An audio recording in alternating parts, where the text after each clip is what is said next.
It's very peaceful.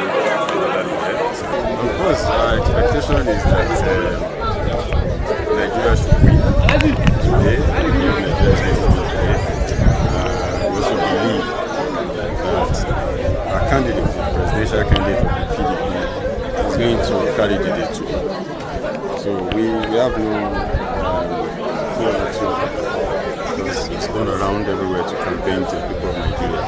And the message was so clear to the people, and they can't wait to have Nigeria recovered.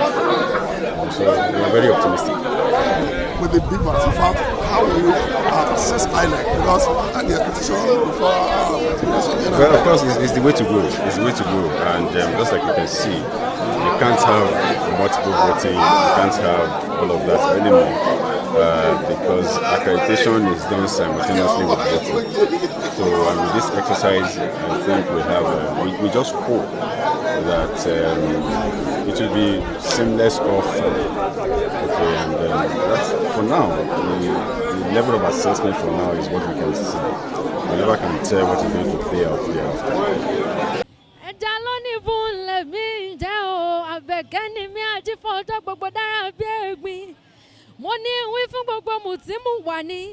BISI Ologe TV ni ẹ mọ̀ wò, BISI Ologe Show.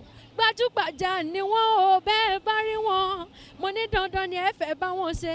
BISI Ologe fúnra ara rẹ̀ ń kọ́, ọmọ námù lóró òkè, àṣẹ́hùn lóró okùn níran bàbá tó bí wọn lọ́mọ. BISI Ologe arẹwà lóbìnrin adúmọ̀ọ́dán arẹwà, àfijọ́ ẹlẹ́wọ̀ obìnrin tó mọ́ yáyì tí gbogbo ìlú ń fẹ́ ni. Àní Abẹ́òkúta tẹ́tẹ́ orí àpáta wọn fi ṣẹlẹ̀, mo ní ẹ wá lọ́gùn yan lẹ́bẹ̀ẹ́ lọ́rọ́ ká ọkàn mi nìjọ. Mo ní ẹ wá fòrò yan mi ń lé, wọ́n ní ẹja lónìí bú kí n gún yan lẹ́bẹ̀ẹ́ kí n ro ká ọkàn mi nìjọ.